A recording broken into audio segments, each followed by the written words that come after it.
ел білу керек, жұрт білу керек. Және ол ащы болса да біздің шындық, ащы болса да ақиқат. Сол ащылықтан біз сабақ алуымыз керек. Болашақта кім кепіл біздің элитаның тағы да бір-бірін сатпасына, кім кепіл бір-бірімізді біз айдап салмасымызға.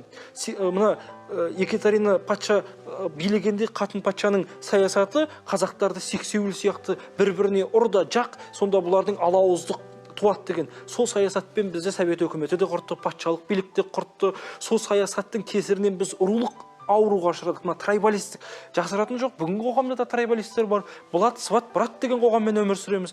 Сондықтан алаш заманын қайтару үшін осы ұрылық, жершілік, жікшіліктен арылуымыз керек. Оны бізге сіңіріп кеткен советтік идеология. Біз кеңес өкіметін мақтаймыз, совет өкіметінен біз ешқандай жақсылық көрген жоқпыз. Біз тұлғаларымыздан айырылып қалдық, асыл жақұттарымызды білмедік, және осындай ату жазасына келдік. Советтік биліктің ең үлкен қасіреті қызыл террор, сталиндік. 25 мың адам атылды, 103 мың адам қуғын сүргінге ұшырады.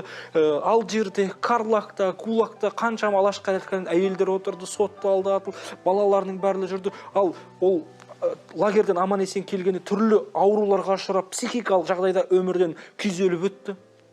Ал олардың ұрпақтары қандай болады? Мықты еді.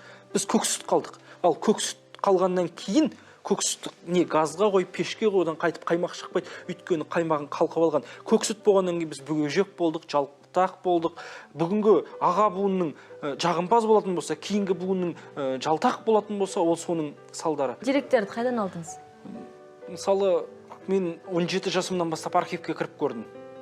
Архивтің шаң басқан архивінде жұмыс істедім. Содан мынау демікпені жоқ тұрдым. Демдетпей қалатын сәттер болды. Өйткені шаң тозаңмен жұмыс істегеннен адамның организмі әлсірей бастайды. Сол архивте отырып жылаған сәттер өте көп болды деп айттым. Өйткені қазақтың тұлғаларының байланысы атылған. Мысалға Алматыдағы орталық архивтің 64-ші, 25-ші, 18-ші фондтары бар. Бұл фондтар өте ауыр фондтар. Совершенно секретных деген документтер берілген. Одан кейін Алматыдағы бұрынғы партия, қазіргі тұңғыш президент архиві бар.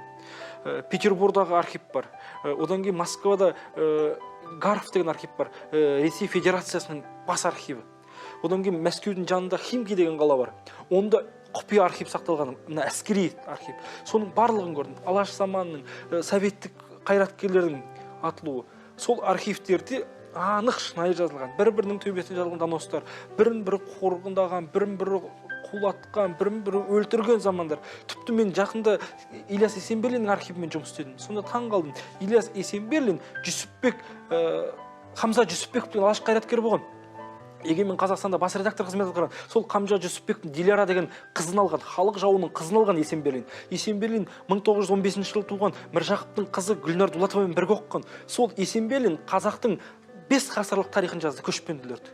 Сол көшпенділер Ленин атындағы ең үлкен сыйлыққа ұсынылған кезде біздің өзіміздің қазақтар, өзіміздің көзі тірі бүгінгі 90-ның бесіне келген әдебиеттің патриархы Әбдіжәміл Нұрпейісов бар, Зейнолла Қабдолов ағаларымыз, Тахауи Ақтанов сияқты ағаларымыз, Әбіш Кекілбаев бар арасында мақтайтын. Осы кісілер Мәскеуге арыз жазады. Есенберлин бұл романға татымайды, бұған бермеңдер деп. Сөйтіп Есенберлиннің сағын сындырғанбыз. Есенберлин 16 жылда 25 роман жазған адам. Барлығы қазақтың тарихы. Сөйткен Есенберлин жүрек талмасынан қайтыс болды. Кім кінәлі? Тағы да өзіміз. Міне, архив осындай дүние. Біз осыдан сабақ алуымыз керек. Мен өзімнің қатарластарым болашақ жас өскіннің рулық санамен ауырғанын, жершілдікпен жікшілгенін қаламаймын. Бізде бір ғана нәрсе бар. Ұлт қазақ болды.